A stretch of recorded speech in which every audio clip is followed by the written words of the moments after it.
തിരുമിറ്റക്കോട് ഇരുങ്കുറ്റൂർ ശ്രീ കൊടലൂർക്കാവ് അയ്യപ്പ ക്ഷേത്രത്തിൽ സൗജന്യ ആയുർവേദ മെഡിക്കൽ ക്യാമ്പും നിയുക്ത ശബരിമല മേൽശാന്തി ചാലക്കുടി ഏറന്നൂർ മന പ്രസാദ് നമ്പൂതിരിക്ക് സ്വീകരണവും ഒരുക്കും. ഇരുങ്കുറ്റൂർ ശ്രീ കൊടലൂർക്കാവ് ക്ഷേത്ര കമ്മിറ്റിയുടെയും ചെറുതുരുത്തി PNNM ആയുർവേദ മെഡിക്കൽ കോളേജിന്റെയും ആഭിമുഖ്യത്തിൽ ഒക്ടോബർ 25-ന് 15ാമത് സൗജന്യ ആയുർവേദ മെഡിക്കൽ ക്യാമ്പ് നടത്തുമെന്ന് ഭാരവാഹികൾ വാർത്താ സമ്മേളനത്തിൽ അറിയിച്ചു.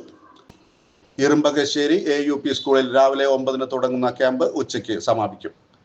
കുട്ടികൾക്കും സ്ത്രീകൾക്കും പ്രത്യേക ചികിത്സാ സൗകര്യം ഉണ്ടായിരിക്കും. ഡോക്ടർമാർ നിർദ്ദേശിക്കുന്ന മരുന്നുകൾ സൗജന്യമായി നൽകും. രാവിലെ 8:30-ന് ആരംഭിക്കുന്ന രജിസ്ട്രേഷൻ 12 മണിയോടെ സമാപിക്കും. ഒക്ടോബർ 30-ന് വ്യാഴാഴ്ച രാവിലെ 7 മണിക്ക് നിയുക്ത ശബരിമല മേൽശാന്തി ചാലക്കുടി ഏറന്നൂർ മന പ്രസാദ് നമ്പൂതിരിക്ക് സ്വീകരണം നൽകുമെന്നും ഭാരവാഹികൾ അറിയിച്ചു. ക്ഷേത്ര trustee board chairman NP Saseendran, അംഗങ്ങളായ TP Mohanan, VV Venugopalan, TP Padmanabhan, ക്ഷേത്ര കമ്മിറ്റി ഭാരവാഹികളായ K Gopinathan, V Bharathan, P Sajith എന്നിവർ വാർത്താ സമ്മേളനത്തിൽ പങ്കെടുത്തു. ഒന്ന് സൗജന്യ ആയുർവേദ മെഡിക്കൽ ക്യാമ്പാണ്. ക്ഷേത്ര കമ്മിറ്റിയെ സംബന്ധിച്ചോളം 15ാമത്തെ മെഡിക്കൽ ക്യാമ്പാണത്. ചെറുതുരുത്തി പൂമുള്ളി നീലകണ്ഠൻ നമ്പൂതിരിപ്പാട് മെമ്മോറിയൽ ആയുർവേദ മെഡിക്കൽ കോളേജിൻ്റെയും ഇരുങ്കുറ്റൂർ ശ്രീ കൊടലൂർക്കാവ് ക്ഷേത്ര കമ്മിറ്റിയുടെയും സംയുക്താഭിമുഖ്യത്തിലാണ് സൗജന്യ മെഡിക്കൽ ക്യാമ്പ് സംഘടിപ്പിക്കുന്നത്. നാളെ ഇറുമ്പകശ്ശേരി AUP സ്കൂളിൽ വെച്ച് രാവിലെ 9 മണി മുതൽ 1 മണി വരെയാണ് ക്യാമ്പ് സംഘടിപ്പിക്കുന്നത്. വളരെ വിദഗ്ധരായ ഡോക്ടർമാർ പങ്കെടുക്കുകയും അവർ നിർദ്ദേശിക്കുന്ന മരുന്നുകൾ സൗജന്യമായി ലഭിക്കുകയും ചെയ്യുന്നതാണ്. എല്ലാവരെയും ഞങ്ങൾ സൗജന്യ മെഡിക്കൽ ക്യാമ്പിലേക്ക് സസന്തോഷം സ്വാഗതം ചെയ്യുകയാണ്. കൂടാതെ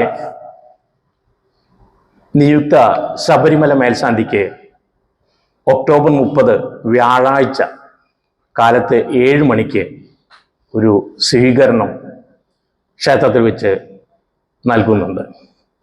നിയുക്ത ശബരിമല മേൽശാന്തി ചാലക്കുടി ഏറന്നൂർ മന പ്രസാദ് നമ്പൂതിരിക്കാണ് നമ്മൾ സ്വീകരണം കൊടുക്കുന്നത്. എല്ലാ ഭക്തജനങ്ങളെയും ഞങ്ങൾ ചടങ്ങിലേക്ക് സ്വാഗതം ചെയ്യുകയാണ്. വളരെ അപൂർവമായി ലഭിക്കുന്ന ഈ സൗഭാഗ്യത്തിന് എല്ലാ ഭക്തജനങ്ങളെയും ഞങ്ങൾ സ്നേഹപൂർവ്വം ക്ഷണിക്കുകയാണ്. കൂടാതെ ക്ഷേത്രത്തെ സംബന്ധിച്ചോളം ധാരാളം സാമൂഹ്യ പ്രവർത്തനങ്ങളും ഞങ്ങൾ ചെയ്തു വരുന്നുണ്ട്. എല്ലാ മാസവും ഉത്രം നാളിൽ, ഭഗവാന്റെ ജന്മനക്ഷത്രമായ ഉത്രം നാളിൽ പട്ടാമ്പി ഗവൺമെൻറ് ഹോസ്പിറ്റലിലെ എല്ലാ രോഗികൾക്കും എല്ലാ മാസവും ഞങ്ങൾ ഭക്ഷണം എത്തിച്ചു കൊടുക്കാറുണ്ട്.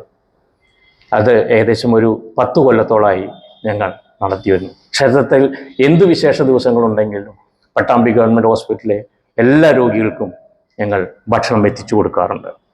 കൂടാതെ അനാഥാലയങ്ങൾക്ക് വസ്ത്രങ്ങൾ, പഠനോപകരണങ്ങൾ, സൈക്കിളുകൾ തുടങ്ങിയ ആവശ്യമായ എല്ലാ കാര്യങ്ങളും ഞങ്ങൾ നൽകാറുണ്ട്. കുറച്ചു കാലം മുന്നേ കാശ്മീരിൽ ഉണ്ടായിരുന്ന പ്രളയത്തിന് 1 ലോറി ഡ്രസ്സാണ് ഞങ്ങൾ കളക്ട് ചെയ്ത് നമ്മുടെ കാശ്മീരിലുള്ള സഹോദരങ്ങൾക്ക് എത്തിച്ചു നൽകിയത്.